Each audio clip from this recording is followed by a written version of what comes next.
오늘 마태복음 28장 1절로 10절 말씀을 통해서 우리는 부활 공동체입니다 라는 제목으로 하나님 말씀 증거하겠습니다.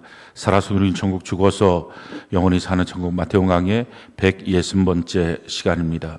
오늘 말씀은 예수님께서 부활하신 장면을 지금 소개를 하고 있습니다. 오늘 말씀을 통해서 우리가 신앙생활에 꼭 필요한 5가지의 이 신앙에 대한 지식을 우리가 얻게 되는 시간 되기를 바랍니다.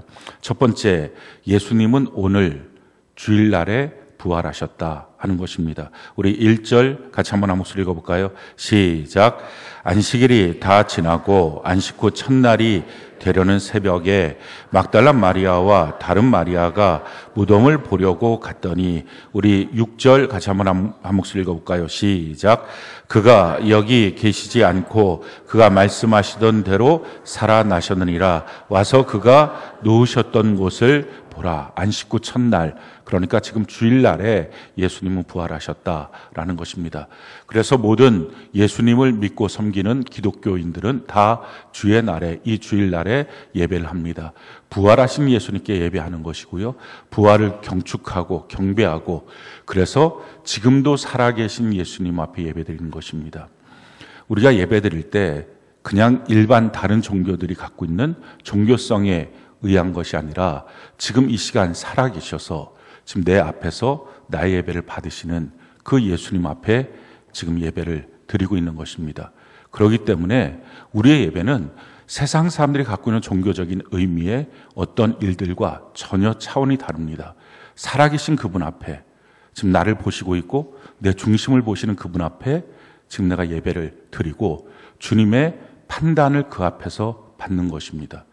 우리 예배는 똑같은 예배가 아니라 그 예배 드리는 모든 자들에게 주님은 한 사람 한 사람 그의 예배를 받으시기도 하고 그의 예배를 받지 않으시기도 하는 주님의 심판을 이 시간 이 자리에서 우리가 받는 것입니다. 우리가 어떻게 그러면 살아계신 하나님 앞에 우리의 예배를 드려야 할까요? 먼저 우리의 몸을 하나님 앞에 어떻게 예배 시간에 드려야 하는지 성경이 우리에게 이와 같이 말씀합니다. 로마서 12장 1절 같이 한번 한 목소리 한번 읽어볼까요? 시작. 그러므로 형제들아, 내가 하나님의 모든 자비하심으로 너희를 권하노니 너희 몸을 하나님이 기뻐하시는 거룩한 산 제물로 드리라. 이는 너희가 드릴 영적 예배니라. 우리 몸을 어떻게 하나님 앞에 예배를 드려야 되는지를 성경 가르쳐 줍니다. 먼저 하나님이 기뻐하시는, 이게 첫 번째 조건입니다. 우리의 몸이 지금 하나님이 기뻐하실까? 이 마음을 갖고 예배를 드리는 것입니다. 내가 어떻게 하면 하나님이 기뻐하실까? 그래서 예배 시간에 내가 어떤 모습으로 있을 때 하나님이 기뻐하실까? 내가 아주 존경하고 아주 높은 어떤 분을 만났을 때 그분 앞에서 내가 취하고 있는 몸의 자세보다 100만 배나 더 존중하는 마음으로 드려야 주님이 받으십니다. 대부분 사람들은 예배를, 대부분의 사람들의 예배를 하나님이 받으실 거다라고 착각합니다. 그러나 성경을 보면 거의 다 예배를 받지 않았다라고 말합니다. 너희가 40년 동안 나에게 예배를 드렸느냐? 내 앞에서 너희가 온전한 종교생활을 했느냐? 난 한 번도 너희에게 받아본 적이 없다. 성경 그와 같이 이스라엘 백성들이 40년 광야 생활에 대한 하나님의 심판을 받습니다. 그러니까 하나도 못 들어가고 딱 2명만 가나안 땅에 그들이 들어가는 것입니다. 과연 우리의 예배를 지금 이 시간 하나님이 기뻐하실까? 이 질문 앞에 저희가 서야 합니다.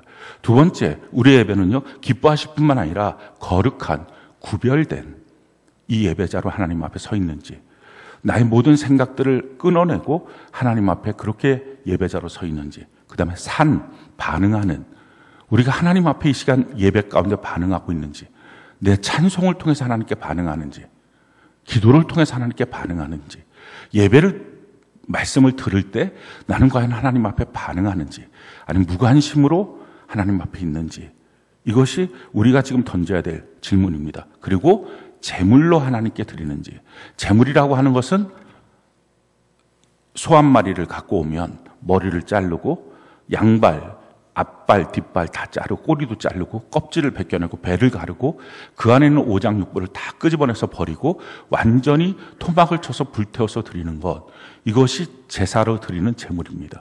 내 생각, 내 수단 방법, 내 세상 미련, 그리고 나를 감싸고 있는 나의 겉모습들, 이거 다 끄집어내고 내 속을 완전히 갈라서 내 속이 이런 더러운 것들이 있습니다 하고 싹 버리고 하나님 앞에 토막을 쳐서 그렇게 성령의 불로 완전히 불태워서 나는 죽고 지금 예수님만 살아계시는 예배자로 서는 것, 이것이 지금 내 몸을 갖고 하나님께 예배드리는 것입니다. 내 몸을 이렇게 예배드리면 그 예배를 하나님은 영적인 예배다라고 받아주신다는 것입니다. 몸뿐만 아니라 우리의 마음도 마찬가지입니다. 성경은 우리에게 이와 같이 말씀합니다. 요한복음 4장 23절 같이 한번 한 목소리 읽어볼까요? 시작. 아버지께 참되게 예배하는 자들은 영과 진리로 예배할 때가 오나니 곧 이때라. 아버지께서는 자기에게 이렇게 예배하는 자들을 찾으시느니라. 하나님은 예배하는 자들이 누구인지를 보시고 찾으십니다. 그리고 그 예배 가운데 주님이 만나십니다. 예배 가운데 만난 그 사람이야말로 인생의 대역전의 역사가 이루어지는 것입니다. 하나님 앞에 영과 진리로 온전함으로 하나님께 드리는 내 마음이 하나님을 향하는 예배자, 이게 되는 것입니다. 그러니까 정말 구차하지만 예배 시간 늦게 오든지 졸든지 딴 생각하든지 핸드폰 하든지, 이건 예배의 실패자뿐만 아니라 예배 실패자가 결국 어떻게 되는지 우리가 성경을 보면 아찔한 상태가 됩니다. 몰라서 그런 것이고요, 정말 하나님에 대해서 아무것도 모르니까 형편없는 행동들을 하는 것입니다. 하나님 앞에 제대로 된 예배자로 선다는 것, 성경은 우리에게 이와 같이 말씀합니다. 히브리서 11장 4절 같이 한번 한 목소리 읽어볼까요? 시작. 믿음으로 아벨은 가인보다 더 나은 제사를 하나님께 드림으로 의로운 자라 하시는 증거를 얻었으니 하나님이 그 예물에 대하여 증언하심이라. 그가 죽음으로서나 그 믿음으로써 지금도 말하니라. 가인과 아벨 최초의 예배자입니다. 동일한 장소에서 하나님을 예배했습니다. 근데 가인의 예배는 받지 않고 아벨의 예배는 받았습니다. 받지 않았던 그 예배자는 그 삶이 살인자가 됩니다. 그것도 하나밖에 없는 자기 동생을 죽이는 그런 살인자가 됩니다. 아벨은 하나님 앞에 최초의 의인이 됩니다. 예배 시간에 하나님이 받으시는 예배자가 되는 것, 내 인생을 완전히 바꾸는 것입니다. 근데 반대로 하나님이 받지 못할 예배자가 되는 것, 이건 인생 최고의 저주입니다. 살아남을 수가 없는 것입니다. 이 땅에는 모든 사람들이 예배 실패자, 예배 성공자 둘로 나뉘어집니다. 예배 시간 자체를 잊어버리고 주일날도 이것은 그냥 자기 마음대로 사용하고 쓰고 있는 사람들 다 예배 실패자죠. 그러나 예배당 안에 왔다고 해서 예배 성공자가 아니라 예배당 안에 와서도 나의 몸을 하나님 기뻐하신 거룩한 산 제물로 드리지 않는 것, 또 내 마음을 영과 진리로 하나님 앞에 드리지 않는 것, 그건 다 예배 실패자입니다. 예배 실패자는 가인의 길로 가는 자입니다. 그런데 하나님 앞에 영과 진리로 온전한 마음을 갖고 나의 몸을 하나님 기뻐하시는 모습으로 하나님 앞에 드리려고 몸부림치는 예배자, 그 예배자를 하나님은 찾아오십니다. 만나십니다. 그리고 하나님 앞에 의인의 길을 걸어갈 수 있도록 해주십니다. 인생 완전히 바뀌는 것입니다. 왜 이렇게 됐습니까? 우리의 예배를 받으시는 예수님이 부활하셔서 그렇습니다. 지금 살아계시는 것입니다. 살아계신 예수님 지금 이 시간 이 자리에서 우리의 예배를 보고 계시고 지금 우리 한 사람 한 사람 예배를 받으시는 것입니다. 왜 다윗이 위대한 인생이 됐을까요? 그 이유는 한 가지입니다. 다윗이 갖고 있는 어떤 특별한 재능, 성경을 통해서 볼 수가 없습니다. 근데 한 가지가 다른 사람과 완전히 다릅니다. 다윗은 이랬습니다. 시편 122편 1절 같이 한번 한 목소리 읽어볼까요? 시작. 사람이 내게 말하기를 여호와의 집에 올라가자 할 때에 내가 기뻐하였도다. 누군가가 왕이시여, 아니 누군가가 다윗에게 목동아, 누군가가 다윗이 갖고 있던 어떤 군사력을 갖고 장군이여, 뭐 등등 호칭이 달라졌을 것입니다. 그의 인생에. 그런데 누군가가 그에게 와서 예배드리러 갑시다, 여호와의 산에 올라갑시다 할 때 그 다윗은 항상 어떤 처지든지 내가 기뻐하였다라는 것입니다. 그 모습을 하나님이 보신 것입니다. 과연 나는 예배드리러 오는 이 길을 기뻐하고 있는가? 예배드리는 이 시간이 내 인생 최고의 기쁨이고 감사고 감격이라고 말할 수 있는가?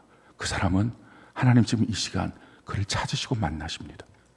그러나 그게 없이 드려지는 모든 예배, 다 예배 실패자입니다.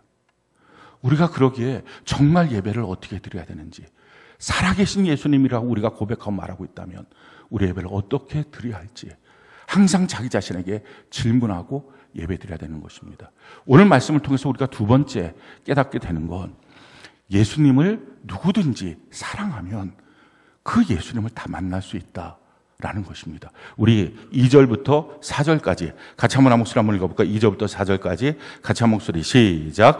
큰 지진이 나며 주의 천사가 하늘로부터 내려와 돌을 굴려내고 그 위에 앉았는데 그 형상이 번개 같고 그 옷은 눈같이 희건을 지키던 자들이 그를 무서워하여 떨며 죽은 사람과 같이 되었더라. 자, 우리 6절 같이 한번 한 목소리 읽어볼까요? 8절, 9절 같이 한번 한 목소리 읽어볼까요? 시작. 예수께서 그들을 만나 이르시되 평안하냐 하시거늘 여자들이 나아가 그 발을 붙잡고 경배하니. 지금 막달라 마리아와 또 다른 마리아가 무덤으로 갑니다. 그 여인들은 부활에 대한 지식도 없었고 부활에 대한 신앙조차 없었습니다. 어쩜 신앙 전혀 없는 그런 여인들입니다. 근데 한 가지 있는 것은 주님을 사랑하는 것입니다. 주님을 사랑하니까, 사랑하면 가만히 있을 수 없죠. 주님이 죽으셨음에도 불구하고 그 무덤을 향하여 계속 바라보고 앉아 있습니다. 떠나지 못하는 것입니다. 그리고 안식일 날은 움직일 수 없으니까 그대로 있다가 안식 후 첫날 그 새벽이 됐을 때 무덤이라도 가서 보고 싶어서, 그래서 주님 앞에 달려 나옵니다. 사랑하니까 지금 이렇게 하는 것입니다. 가만히 있을 수가 없으니까 주님 앞에 이렇게 달려 나옵니다. 그러면서도 걱정은 있습니다. 우리가 주님 시체에 가서 이 향유를 좀 바르자. 그런데 그 돌문을 누가 굴려줄까? 그 군사들이 있는데 우리가 과연 가능할까? 고민도 있고 염려도 있었을 것입니다. 그런데 그렇게 달려가 보고 나니까 이미 천사가 와서 그거 다 굴려버렸습니다. 그 병사들은 죽은 자처럼 사색이 돼서 두려워 떨고 있습니다. 그러나서 빈 무덤을 보고요, 그러면서 달려가면서 예수님을 만납니다. 그 예수님이 여자여 평안하냐. 가장 먼저 부활하신 예수님 만나는 것, 이렇게 주님 사랑하는 자, 부활신앙이 있었다, 또 신학적으로 뭐가 있었다, 성경 몇 독을 했다, 그거 하나도 안 보시고요, 주님 사랑하는 자, 그가 주님을 만났습니다. 성경은 우리에게 이와 같이 말씀합니다. 잠언 8장 17절 같이 한번 한 목소리 한번 읽어볼까요? 시작. 나를 사랑하는 자들이 나의 사랑을 입으며 나를 간절히 찾는 자가 나를 만날 것이니라. 주님을 사랑하는 자가 주의 사랑을 입고 주님을 간절히 찾으면 누구든지 주님 만난다라는 것입니다. 성경은 우리에게 이렇게 말합니다. 욥기서 42장 5절 같이 한번 한 목소리 읽어볼까요? 시작. 내가 주께 대하여 귀로만 듣기만 하였사오나 이제는 눈으로 주를 배웠나이다. 신앙생활에 귀로만 듣는 사람들이 있습니다. 남의 얘기 그것만 듣는 사람들이 있어요. 그 신앙은 신뢰할 수 없는 신앙입니다. 눈으로 본 신앙, 이걸 체험적 신앙이라고 말하죠. 정말 살아계신 예수님을 만난 이 체험, 그래야 변함이 없습니다. 저는 여러분들이 이 체험적 신앙을 갖고 있기를 바랍니다. 지식으로만 갖고 있는 신앙 말고요. 실제로 주님을 만난 체험, 그 신앙이 있는지, 어떤 경우라도 자기 목숨이 죽는 그 시간까지도 변함없이 그때 주님이 날 만나 주셨어, 이 고백이 있는 것. 저 같은 경우는 제가 30살 때 주님이 캐나다에서 그 토론토 에어포트 처치에서 주님 저를 만나 주셨어요. 계속 1년에 몇 번씩 예배 시간을 통해서 제가 그 간증을 합니다. 변함없는 그 시간, 주님 나에게 뭐라고 말씀하셨는지, 주의 음성의 톤, 주의 손길의 느낌, 지금도 잊을 수가 없습니다. 사랑하는 성도 여러분, 저는 여러분들이 정말 주님을 사랑해서 성경 말씀 그대로 누구든지 사랑하면 주의 사랑을 입고 누구든지 간절히 주님을 찾으면 다 만난다. 주님을 만난 사람과 주님을 만나지 못한 사람, 신앙이 어떻게 똑같겠어요? 듣기만 했던 신앙과 자기가 체험했던 신앙, 그게 어떻게 똑같겠어요? 지식만 있는 신앙과 자기의 전인격이 주님을 만난 신앙, 전혀 다릅니다. 근데 차이점은요, 얼마나 많은 지식이 있느냐가 아니라 어떻게 간절히 주님을 찾고 있었는지, 그 한 가지라는 것입니다. 얼마나 사랑해서 주님을 만나지 않으면 견딜 수 없는 마음으로 그 마음을 갖고 사모하며 주 앞에 있었는지, 바로 그 마음입니다. 단순하게 그냥 방언하는 거, 로스칼라라 이렇게 그 정도 차원 말고요. 진짜 주님을 만나세요. 완전히 부인할 수 없는 주님을 만나는, 예수님을 만나는 그 사건. 예수님 정말 살아계시는구나. 이 고백이 있는 것. 사도 바울도 다메섹 도상에서 이 살아계신 예수님을 만나지 않습니까? 인생이 완전히 바뀌지 않습니까? 예수 믿는 자를 잡으러 죽이러 갔던 그 사람이 이제는 예수를 위하여 자기의 목숨을 걸고 증거하는 자로 인생의 궤도가 바뀌지 않습니까? 이렇게 예수님을 만나는 것. 성경 말은 누구든지 주님 사랑하면, 누구든지 주님을 찾으면 다 이렇게 만난다라는 것입니다. 저는 여러분들이 이 마음을 갖고 이렇게 예수님을 만나서 흐지부지한 신앙인 되지 말고 살아있는 신앙이 되는 은혜가 꼭 있기를 바랍니다. 세 번째, 오늘 본문을 통해서 우리가 깨닫게 되는 것은요, 예수님의 무덤은 빈 무덤이었다라는 것입니다. 우리 성경 같이 한번 읽어볼까요? 5절부터 7절까지 같이 한 목소리 시작. 천사가 여자들에게 말하여 이르되 너희는 무서워하지 말라. 십자가에 못 박히신 예수를 너희가 찾는 줄을 내가 아노라. 그가 여기 계시지 않고 그가 말씀하시던 대로 살아나셨느니라. 와서 그가 누우셨던 곳을 보라. 또 빨리 가서 그의 제자들에게 이르되 그가 죽은 자 가운데서 살아나셨고 너희보다 먼저 갈릴리로 가시나니 거기서 너희가 배우리라 하라. 보라, 내가 너희에게 일렀느니라 하거늘. 예수님의 무덤은 빈 무덤이었습니다. 여인들에게 지금 천사가 말합니다. 와서 봐라, 그 무덤 비어있다라는 것입니다. 세상의 모든 사람들의 무덤은 다 시체로 차 있습니다. 근데 예수님의 무덤만은 빈 무덤입니다. 예수님 부활하셨습니다. 부활하신 예수님이 어떤 모습으로 계실까요? 요한계시록 1장에 보면 요한 사도가 반모섬으로 귀양 가서 그렇게 있을 때 주의 날에 그 등 뒤에서 주님 앞에 기도하고 있었을 때 그 등 뒤에서 주님의 호령과 나팔 소리가 들립니다. 예수님 하고 등을 돌려서 보니까 그때부터 예수님의 모습이 쭉 설명되어 있습니다. 그 설명되는 내용들이 이런 내용입니다. 요한계시록 1장 13절, 18절, 20절 우리가 한번 목소리 읽어볼까요? 시작. 촛대 사이에 인자 같은 이가 발에 끌리는 옷을 입고 가슴에 금띠를 띠고 곧 살아있는 자라. 내가 전에 죽었었노라. 볼지어다 이제 세세토록 살아있어 사망과 음부의 열쇠를 가졌노니 내가 본 것은 내 오른손에 7별의 비밀과 또 7 금촛대라. 7별은 7 교회의 사자요 7 촛대는 7 교회니라. 주님께서 그 나팔 소리와 주님의 소리가 호령 소리가 들립니다. 그래서 되돌아봅니다. 예수님, 그 순간에 그 주님의 모습을 보니까 촛대 사이를 주님이 다니십니다.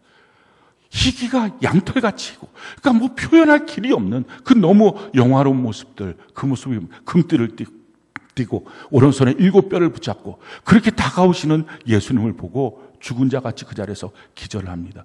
그때 예수님이 그 요한사도를 살리시면서 이렇게 말하죠. 나는 살아있는 자다. 세세토록 살아있는 자다. 주님의 부활은 잠시 죽었다가 잠깐 깨났고 또 죽는 게 아니라 나사로가 그런 식이었죠. 또 나인성 과부의 아들이 그런 식이었습니다. 그런데 예수님의 부활은 그 부활을 살아나셔서 영원히 세세토록 계속 살아계신 것. 사망과 음부의 열쇠를 주님의 손에 움켜잡고 계시는 것. 이런 부활이었다라는 것입니다. 그래서 그 부활하신 예수님이 어떻게 하고 계십니까? 주님이 오른손을 별들을 붙잡고 있고 7별을, 그리고 7 금촛대 사이를 다니고 있다. 그 7별은 7 교회의 사자, 주의 사자, 주의 종 담임 목사님을 붙잡고 있고 또 교회 사이를 다니면서 주님은 지금 역사하고 계신다라는 것입니다. 부활하신 예수님 교회 안에 계시고요. 주의 종을 통하여 말씀하시고 우리 한 사람 한 사람을 만나시고 치리하십니다. 그래서 성경은 우리에게 이와 같이 말씀합니다. 에베소 1장 23절 같이 한번 목소리 읽어볼까요? 시작. 교회는 그의 몸이니 만물 안에서 만물을 충만하게 하시는 이의 충만함이니라. 교회는 그의 몸이다. 머리 대신 예수님. 그래서 우리의 머리, 우리의 우두머리, 우리의 대표가 되시는 예수님.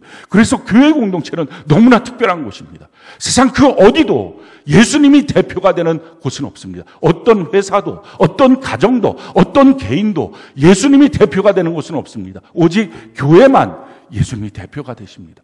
그 교회만 예수님이 치리하시고 다스리시고 그 교회 안에서 예수님의 역사를 일으켜주시는 것입니다. 세상에 가장 위대한 곳. 그래서 교회를 모르면 신앙생활은 아무것도 모르는 사람입니다. 아무것도 해본 적이 없는 사람입니다. 여러분들이 성경을 연구해 보면 성경에 나와 있는 모든 지칭들이 결국은 다 교회를 향하고 있다는 것을 여러분들이 보게 될 것입니다.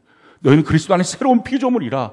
이전 것은 지나서 다 그리스도 안에서 새롭게 되었다라고 말할 때, 피조물을 말할 때 거기도 교회라고 하는 그 지칭으로 대명사로 그렇게 쓰여져 있는 것입니다. 성경 전체가 다 교회를 향하고 있습니다. 근데 오늘날 비극은 뭐냐면은 그리스도인들이, 교회 나오는 교인들조차도 교회가 뭔지를 모릅니다. 그래서 함부로 말합니다. 이런 식으로 표현하는 거예요. 교회가 왜 그래? 아니, 교회가 이럴 수가 있어? 아, 교회가 잘못했네. 물어봅시다. 교회가 잘못할 가능성이 있나요? 예수님 머리고 그 몸이 교회인데, 에베소 5장 27절에 영광스러운 교회, 주름 잡힌 거나 흠이 없는 그 교회, 성경이 이렇게 지칭하고 있는데 교회가 잘못할 가능성이 있을까요? 전혀 없죠. 성경을 모르니까 이런 허망한 말들을 하는 것입니다. 그런데 교회 안에서 잘못된 사건들이 일어날 수 있습니다. 그것들을 우리가 보고 있죠. 그럼 뭐가 잘못한 거예요? 교회가 잘못한 거예요? 아니죠. 교회 안에 있는 어떤 사람이 잘못한 거예요. 제가 잘못할 수 있죠. 그럼 뭐라고 말해야 됩니까? 아, 교회가 왜 그래? 이 말이 아니라, 목사님이 왜 그렇게 하셔? 어떤 셀장이 그래. 아, 셀장이 왜 그렇게 해? 어떤 세런이 그래. 아, 그 세런이 왜 그렇게 해?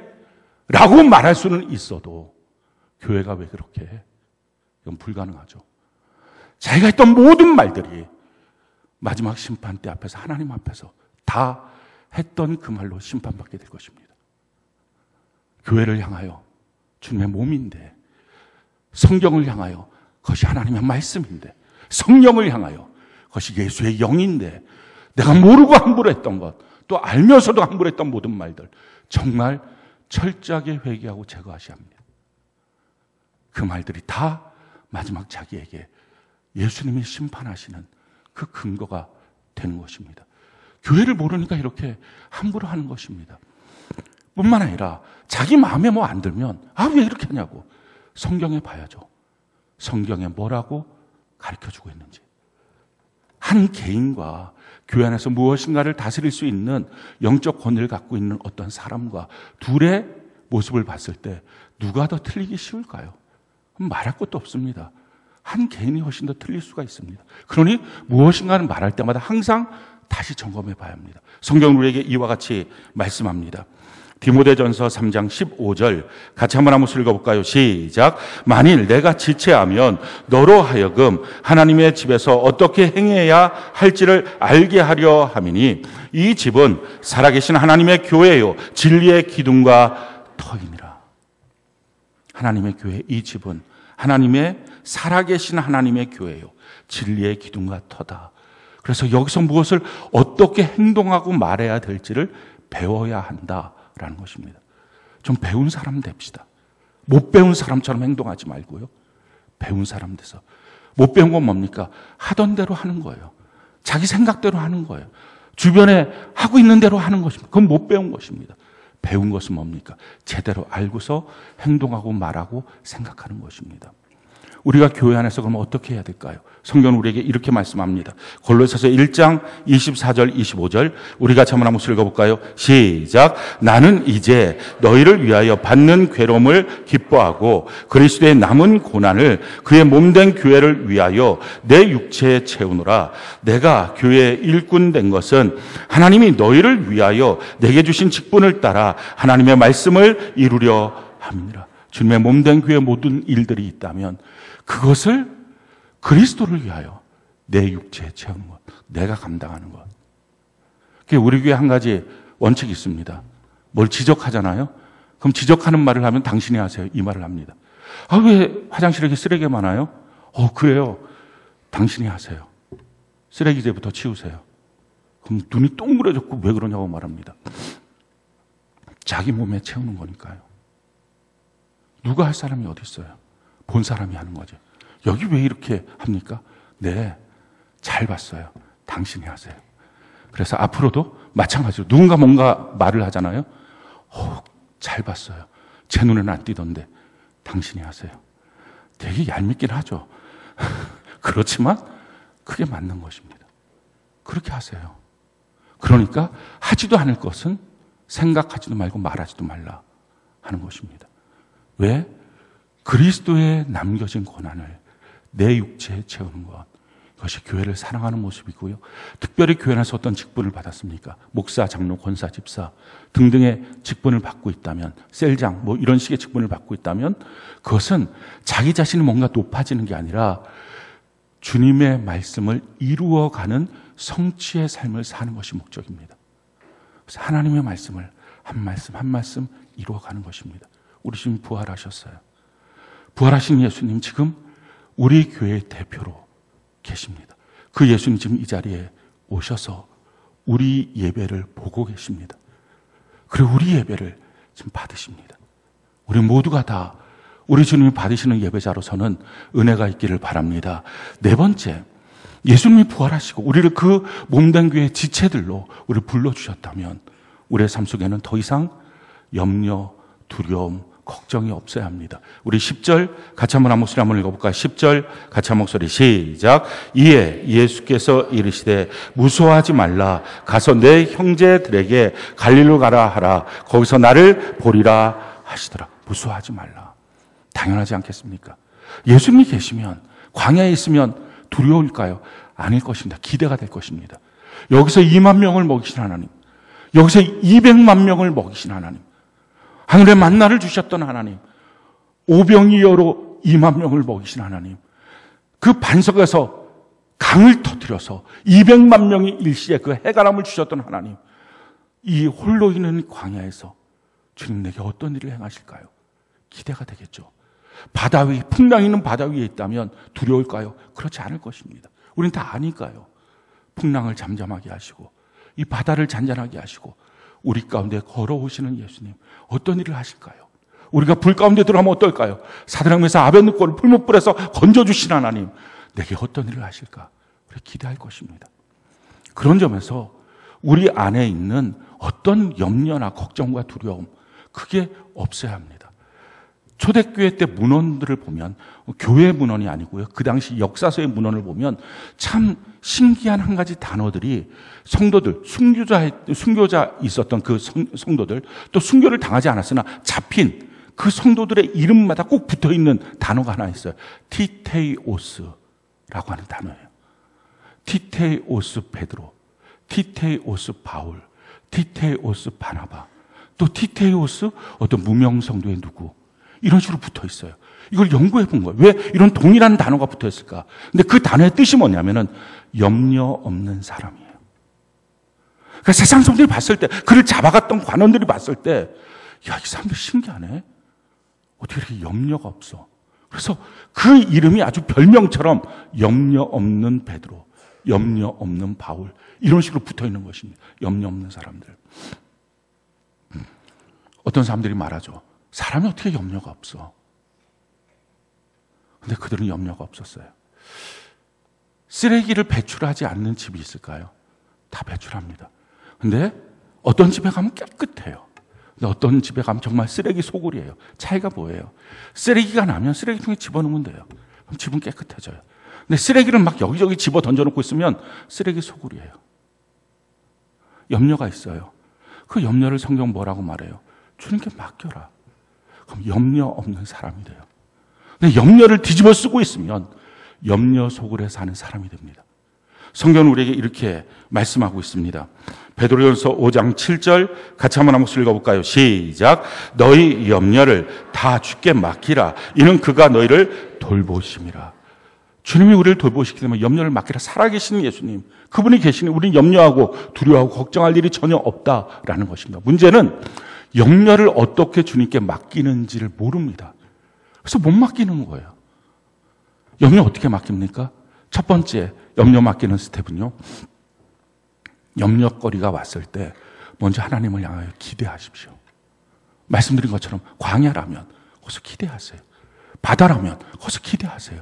주님 무엇을 어떻게 하실까? 이제부터 기대하세요. 성경은 우리에게 이와 같이 말씀합니다. 시편 42편 5절 같이 한번 목소리 읽어볼까요? 시작. 내 영혼아 내가 어찌하여 낙심하며 어찌하여 내 속에서 불안해하는가? 너는 하나님께 소망을 두라. 그가 나타나 도우심으로 말미암아 내가 여전히 찬송하리로다.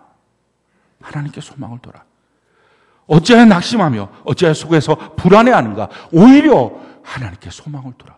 하나님을 오히려 기대해봐라. 어떤 일을 행하실지 하나님을 기대해봐라. 하나님은 어떤 일을 행하실까요? 성경 우리에게 이렇게 말하죠. 로마서 8장 28절로 30절 같이 한번 한 목소리 한번 읽어볼까요? 시작. 우리가 알거니와 하나님을 사랑하는 자 곧 그의 뜻대로 부르심을 입은 자들에게는 모든 것이 합력하여 선을 이루느니라. 하나님이 미리 아신 자들을 또한 그 아들의 형상을 본받게 하기 위하여 미리 정하셨으니 이는 그로 많은 형제 중에서 맏아들이 되게 하려 하심이니라. 또 미리 정하신 그들을 또한 부르시고 부르신 그들을 또한 의롭다 하시고 의롭다 하신 그들을 또한 영화롭게 하셨느니라. 아멘. 합력하여 선을 이루신 하나님. 내게 있는 이게 좋은 일이야? 나쁜 일이야? 판단하지 마십시오. 그렇게 판단해봤자 옳지 않습니다. 왜냐하면 지금 당장 좋은 일이라고 생각했던 것이 시간 지나고 얼마나 나쁜 일이 된 것이 얼마나 많습니까? 지금 당장 나쁜 일이라고 생각했던 것이 시간 지나고 참 고마운 일이다. 이런 것들이 얼마나 많습니까? 그러니 그런 거 신경 쓰지 말고요. 모든 일은 하나님께서 합력해서 선을 이루어 주시게 될 것이다. 이 믿음을 갖고 이 모든 사건들을 통해서 하나님은 나를 의롭다 하시고 또 영화롭게 하실 거다.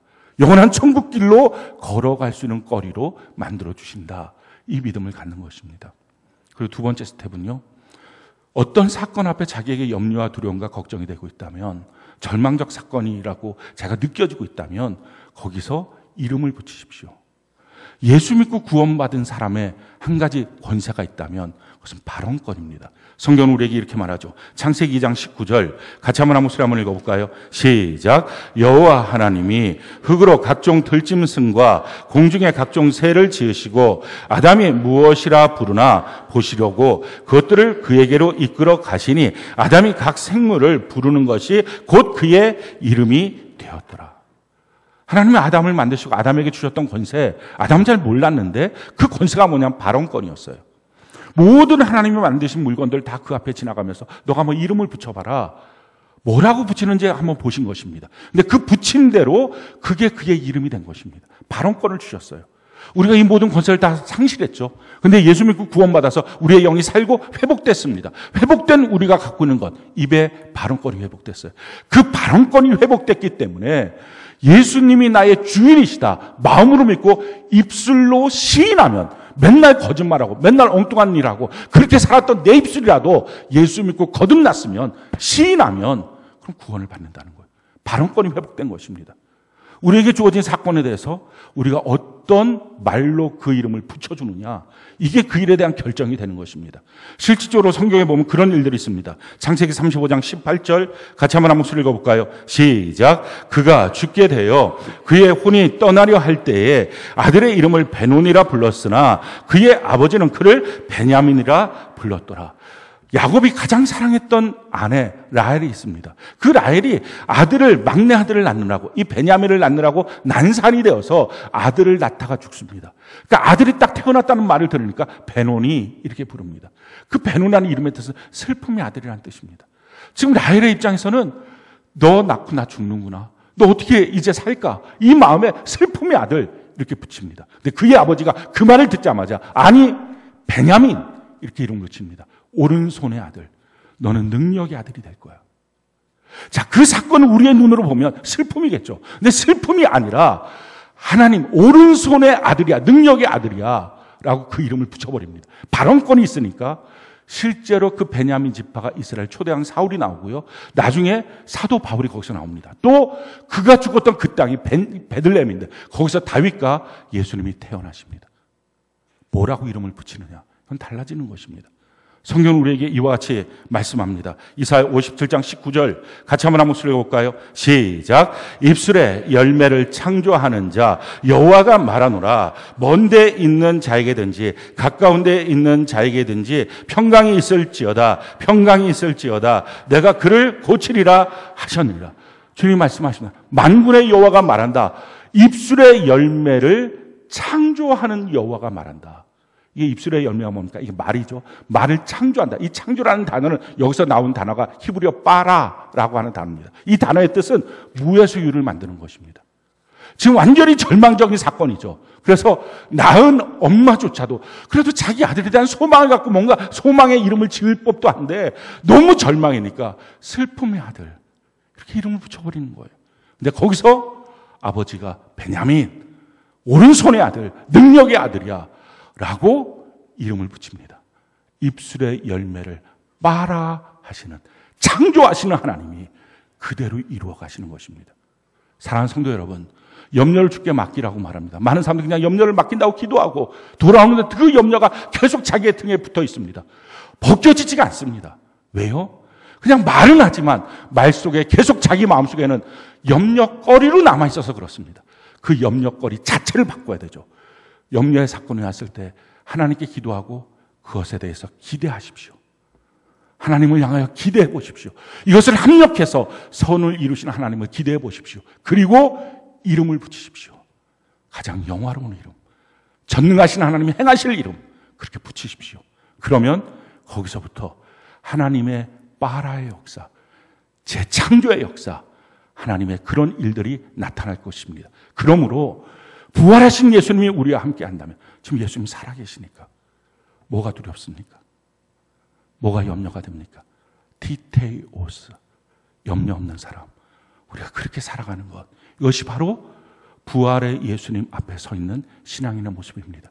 다섯 번째, 부활의 예수님 앞에 서 있는 우리 신앙인의 모습, 그 부활하신 예수님을 전하는 것입니다. 우리 10절 같이 한번 한 목소리 한번 읽어봅시다. 시작. 이에 예수께서 이르시되 무서워하지 말라. 가서 내 형제들에게 갈릴리로 가라 하라. 거기서 나를 보리라 하시는. 무서워하지 말라. 가서 전하라. 부활하신 예수님, 예수님이 다시 살아나셨다. 이거 전하라 라는 것입니다.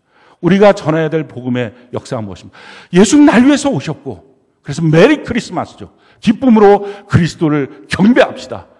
오늘날 많은 나라가 뭐 작년까지만 해도 뭐 미국은 이미 그 전부터 해피 홀리데이 그렇게 크리스마스의 이름을 바꿔버렸어요. 예수라고 하는 이름, 그리스도라는 이름 빼버렸어요. 우리나라는 그래도 작년까지만 해도 메리 크리스마스 이렇게 이름을 붙여놨습니다. 근데 이번에 파리바게트 보니까요, 해피 홀리데이 이름을 바꿔버렸어요. 그리스도라고 하는 이름을 제거시켜버리고 있습니다. 우리가 다음 주부터 전도 축복송 합니다. 왜 합니까? 메리 크리스마스. 이거 외치라는 것입니다. 메리, 기쁨으로. 그리스도께, 마스, 경배합시다. 세 가지 단어가 합쳐는 이 단어를 외치면서 예수님이 날 위해서 오셨습니다. 너를 위해서도 오셨습니다. 그 예수님이 죽으시고 부활하셨습니다. 그래서 지금 교회의 머리가 되시고 우리와 함께 계십니다. 이것을 전하는 것입니다.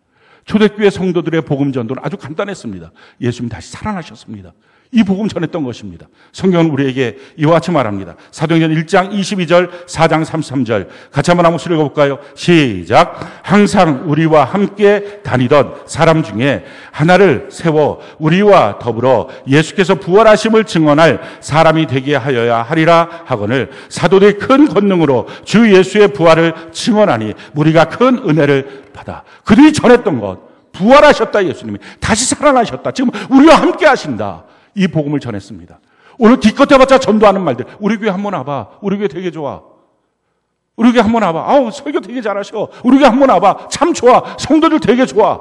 그게 아니라 성경 그대로 복음은 예수님이 날 위하여 오셨고 메리 크리스마스 외치면서 예수님이 죽으셨다가 나의 모든 죄를 속량하시고 지금 다시 살아나셔서 우리 교회의 머리가 되셔서, 대표자가 되셔서 우린 그 교회 안에 있습니다.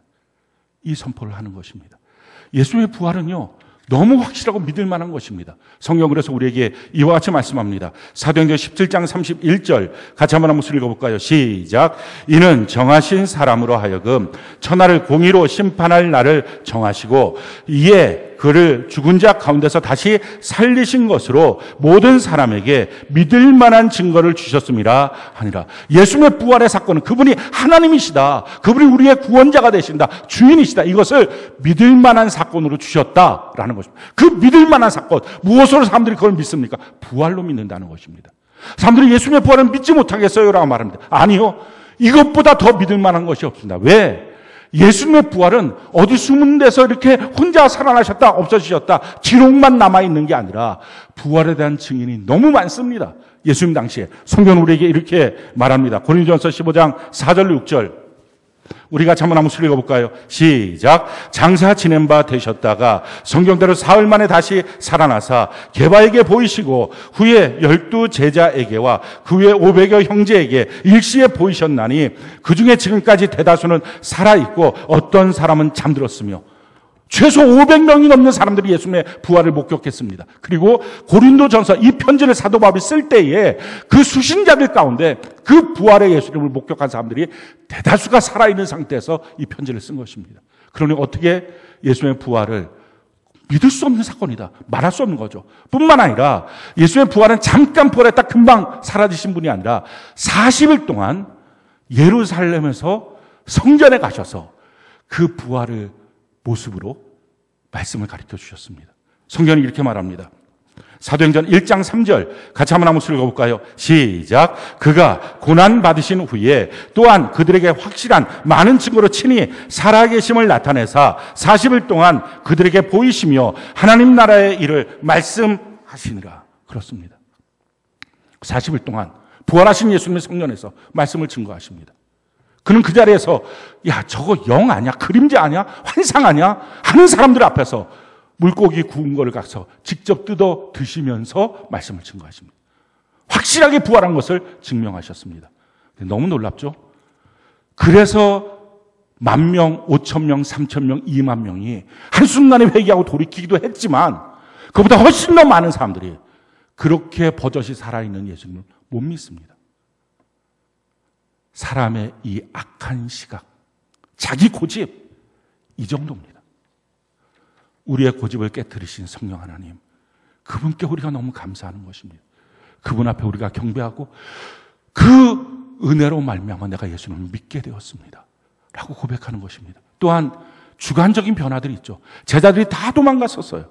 근데 예수님의 부활을 목격하고 그들은 다 뒤바뀌어서 예수님 앞에 자기의 생명을 겁니다. 자기들이 꾸며낸 거짓으로 어떻게 자기의 생명을 걸 수 있겠습니까? 예수님은 확실하게 부활하셨습니다. 그리고 지금 살아계셔서 교회의 머리가 되셔서 지금 우리 가운데 이 예배 가운데 예배 드리고 있는 우리들을 보고 계시는 것입니다.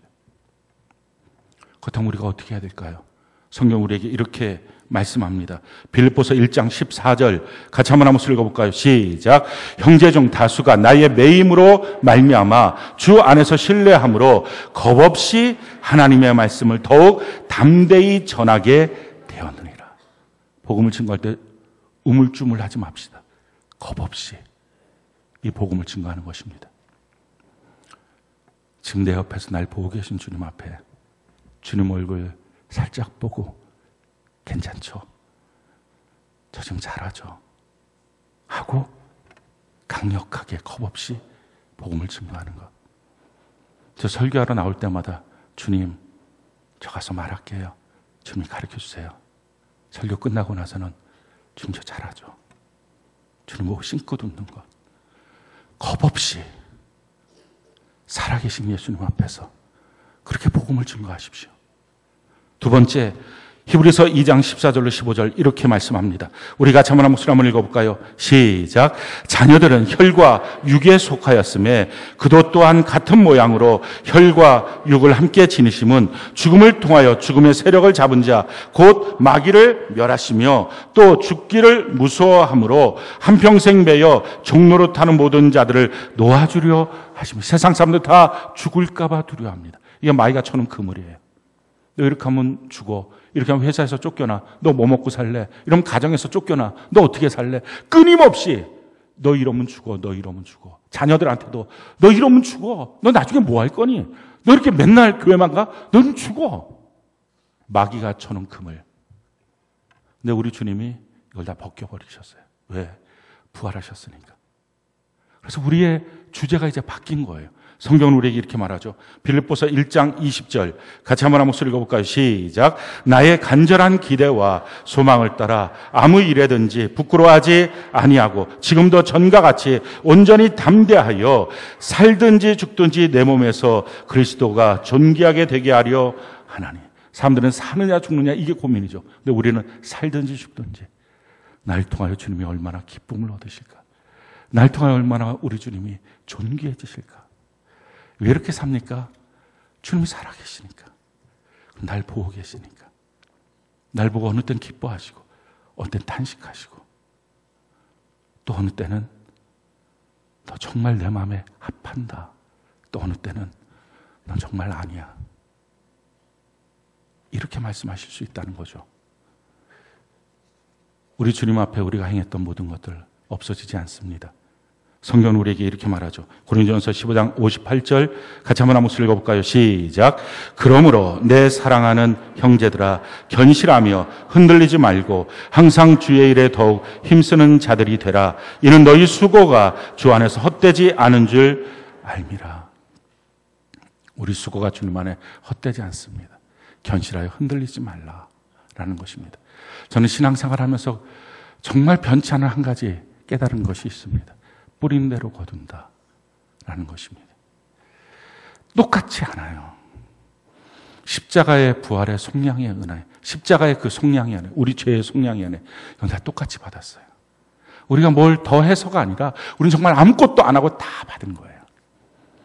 내 교회 생활하면서 부활하신 예수님 앞에서 우리가 하는 모든 것들, 하나님이 우리를 대우하시는 것 똑같지가 않아요. 똑같으면 공평하신 하나님이 아니죠. 정의로우신 하나님이 아니죠. 내가 어떻게 하는지 지금 다 계수하시고 다 보고 계시고 말라기서 3장에 보면 기념책에 적고 계신다라는 것입니다. 주님 앞에 흔들리지 말자. 주님 앞에 견실하자. 견고하자. 내가 어떤 삶의 고난이 밀려와도 예수님 부활하셨으니 나는 주님 안에서 또다시 부활할 거야. 이 마음을 갖고 주님을 믿고, 그래서 우리가 믿고 있는 부활의 예수님을 믿는 부활의 공동체로 우리가 살아가는 것입니다. 우리 평생 이 믿음의 길 좌로나 우로나 흔들리지 말고 견실하고 견고하게 달려가서 우리가 다 주님 앞에 그 놀라운 주님의 품에 안겨서 우리의 눈물을 다 닦아주시고, 착하고 충성된 종아 수고했다. 내가 너를 기다리고 있었어. 내가 너에게 줄 상이 있어.